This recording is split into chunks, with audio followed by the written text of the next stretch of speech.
often judge people by one mistake. That's it. And never let the world forget it.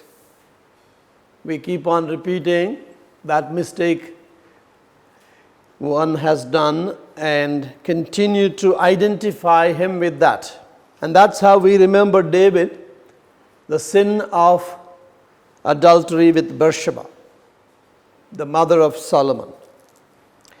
David has done many other great things, but we do not remember that. But we do only remember this sin of his. Same thing with Jacob. Jacob, the Israel, wonderful things. He has experienced everything in his life and became a very, very matured man so that he could be called the Israel.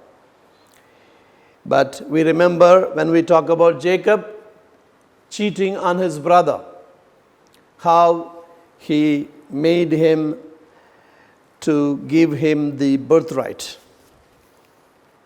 What about Peter? Can you believe in Acts we read that when Peter went by the street,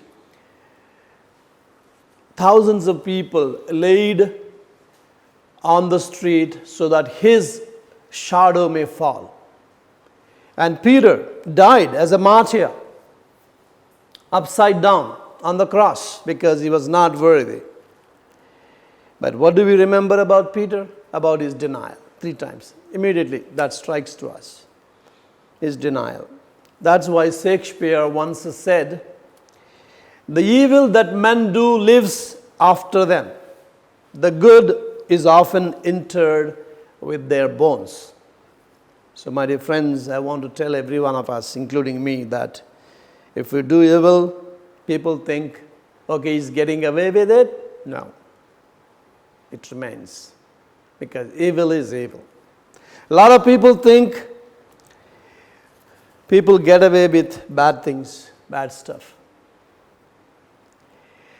And now, unfortunately, Thomas is also remembered as Doubting Thomas.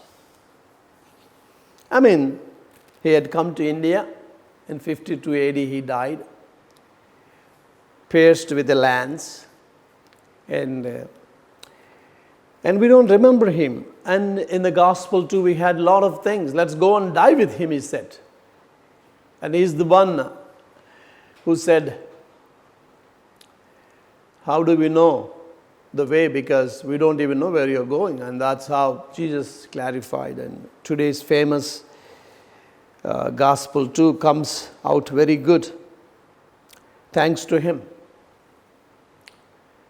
And my dear friends, living between faith and doubt, what is it? There is world of doubters around us. There is world of skeptics around us. And we have a lot of questions, don't we? A lot of people ask, what is science and creation? Because God created the world in 6 days. Is that true? Same thing, people ask, why bad things happen to good people? That's another question that people ask. And why innocent children suffer? And not only that, why wicked people prosper and grow all the time while the good people suffer a lot? So my dear friends, we should not see the doubt that we have, the questions we have in our life as the sign of weak faith. No. This is what Jesus wants to tell us today. Why? Because take Thomas for example. He was afraid of trusting a wrong person because he already trusted Jesus once. And he let him down because he followed him and he said, we will follow him to his death. And now here he is with no clues. And that is the reason he was in a state of despair, because it was the same with other disciples too. We don't understand that, because when Jesus says, peace be with you, again he comes and says the same words, peace be with you. Same context. Whereas the difference is, those disciples had a chance to meet Jesus, but Thomas did not have that chance. So he was still in that situation of lost self. All the 10 got a chance to meet Jesus, but Thomas. And that is the reason we have in Thomas a curiosity and caution.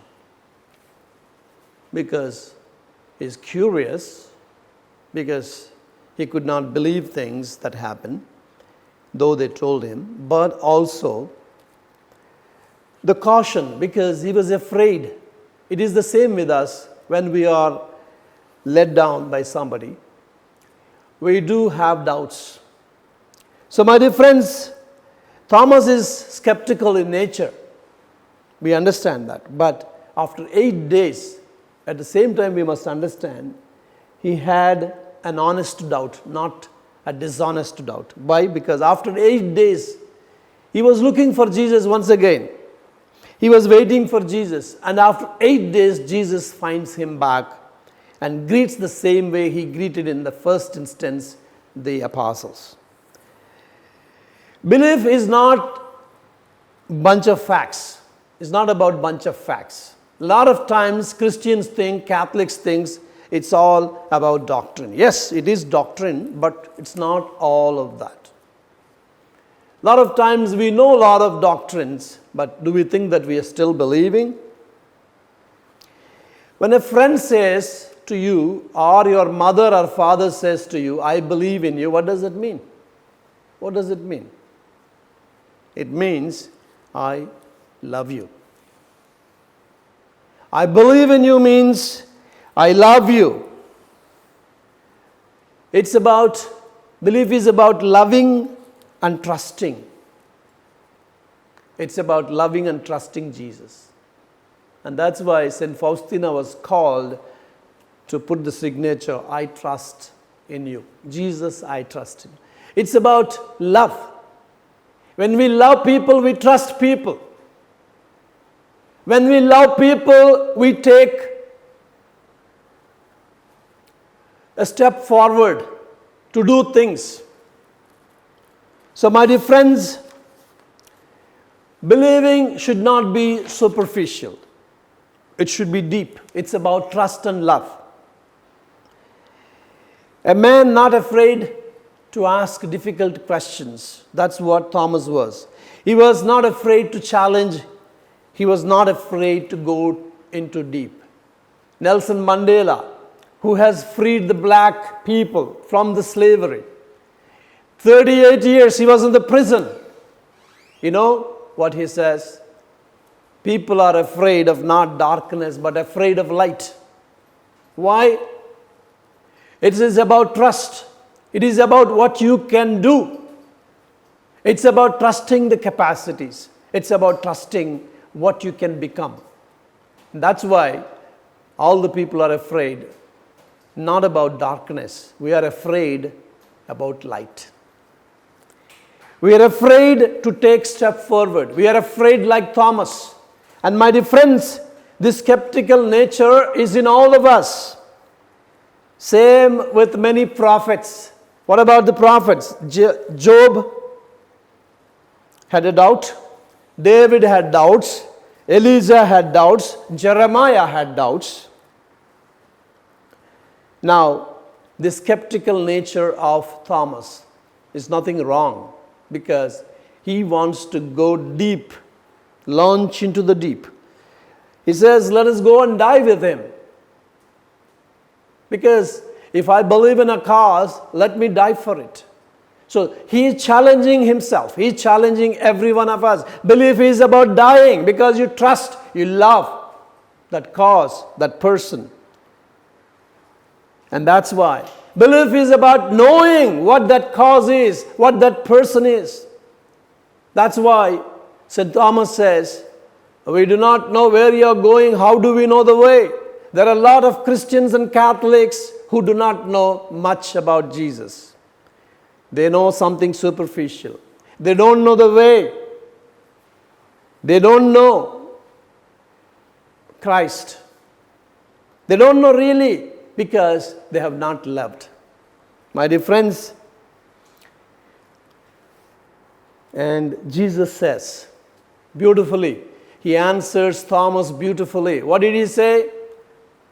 We do not know the way. Then he says, I am the truth, and I am the way, and I am the life. Comes to know the deepest truths of the world. And that's Thomas. He led every apostle to that truth, to that deepest truth. And he says, I will not believe until I put my fingers. And what did Jesus do? Jesus showed how much he loved Thomas. And how did he show? He's showing to all of us today. Because when Jesus is extending his hands, he shows the death he went through for the sake of the mankind. And Jesus says, yes, I loved you so much, so believe me. So what Thomas is asking each of us is believing. What is believing? Thomas wanted to believe honestly, but not dishonestly. And Jesus allowed a second chance. Jesus is not worried about, as we talk about, doubting Thomas. No, he's not worried about giving the second chance. He gave second chance to Thomas. He was not there in the first instance. And our God is a God of second chance. That's not the case. What is more important is, as Tertullian says about the early Christians, what does he say? No man would be unwilling to die unless he knows he had the truth. My dear friends, unless I know the truth, I have the truth, I won't be willing to die.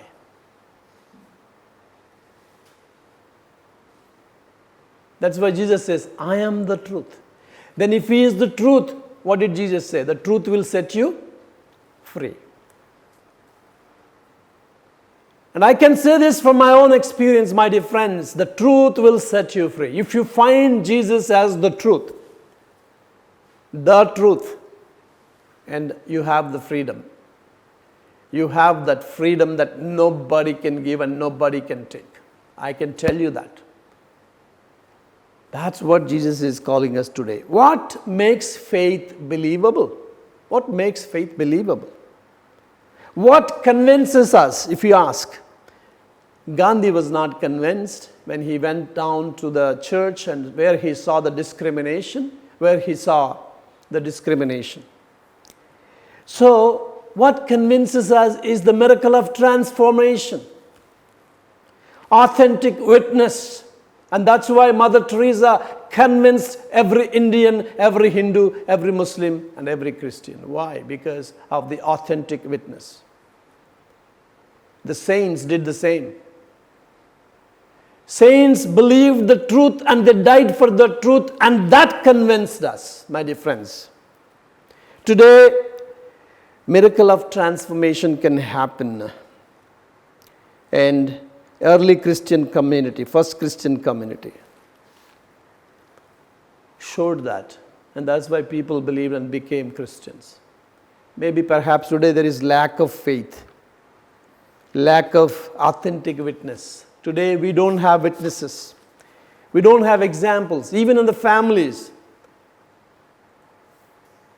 See, somebody observed about the first Christian community. See how these Christians love one another. Whereas today we have a lot of jealousy and speak ill of people.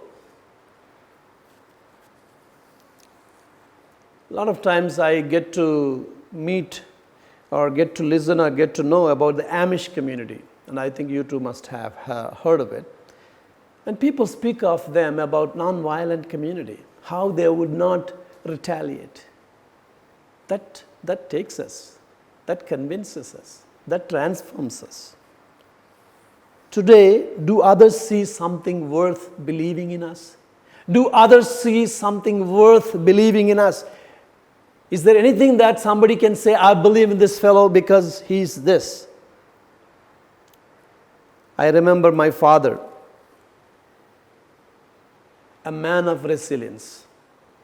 And I went to the hospital 4 months. Every day after my job here, I used to go and attend to him. Sometimes in the nights too, I used to wait on him. He had a deep wound because of lack of care, the nurse care, deep wound on his, it was touching his vertebra. What is that? The backbone. And I could see that, but never complained about pain. All his life he never complained about. A man of resilience. I believe him. I believe him because he was ready to suffer for my family, for us, his children. He sacrificed. A man of resilience. It helped me to have that, cultivate that resilience, because it helped me while I was doing this Divyavani. As I told you always so many times, it took us 2004, the journey started, and it is realized just 4 years ago. So my dear friends, miracle of transformation. It's because of authentic witness. Today, we need to be example to our children. We need to be example to our people. We need to be example to our siblings. We need to be example to your wives. You need to be example to your husbands. You need to be example to the other. Today, Christians are not an example. That is the reason Gandhi went back.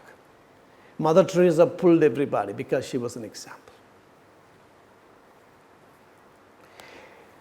How are we living signs of resurrection? Is there anything radical about the way of living about us? Just today I read in the paper.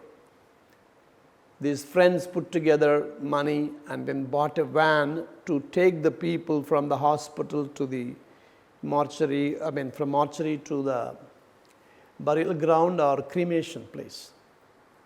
Why? Because one of their friends suffered.